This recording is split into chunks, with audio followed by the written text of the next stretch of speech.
جارنيه عملت سيرم جديد مخصوص للبشرة الدهنية، وهو جارنيه فاست كلير سيرم اللي بيقلل ظهور أي حبوب جديدة، وفي نفس الوقت بيعالج ويفتح البقع والعلامات اللي من الحبوب القديمة، وكمان بيهدي البشرة من أي التهابات وبيرطبها.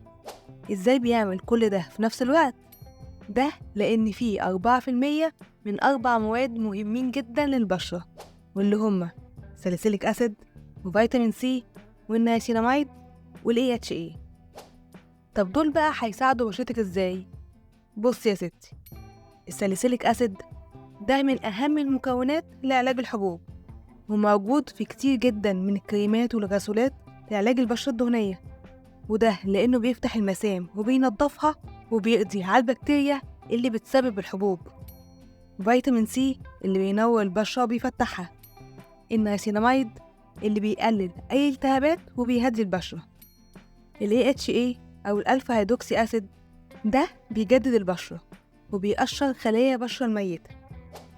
وكل المكونات دي مع بعض بتخليكي تشوفي نتيجة السيرم، وهي بإنه بيقلل الزيوت الزيادة على البشرة، وبيزود النضارة، وبيقلل الحبوب، وكل ده في أقل من شهر. السيرم حجمه 30 مللي، وطريقة استخدامه سهلة. كل اللي عليكي تعمليه إنك بعد ما تغسلي وشك تحطي 3 نقط من السيرم كل يوم، مرة الصبح ومرة بالليل.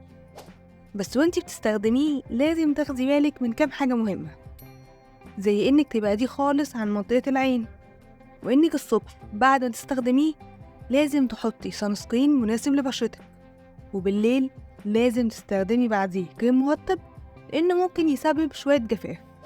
ولو عايزة تعرفي أكتر عن سيرم تاني للبشرة الدهنية فشوف الفيديو ده عن لا روش بوسي إفكلار سيرم اللي برضه بيعالج البشرة الدهنية والحبوب والعلامات اللي بتسيبها. ولحد ما أشوفك في فيديو تاني قريب، خلي بالك من بشرتك.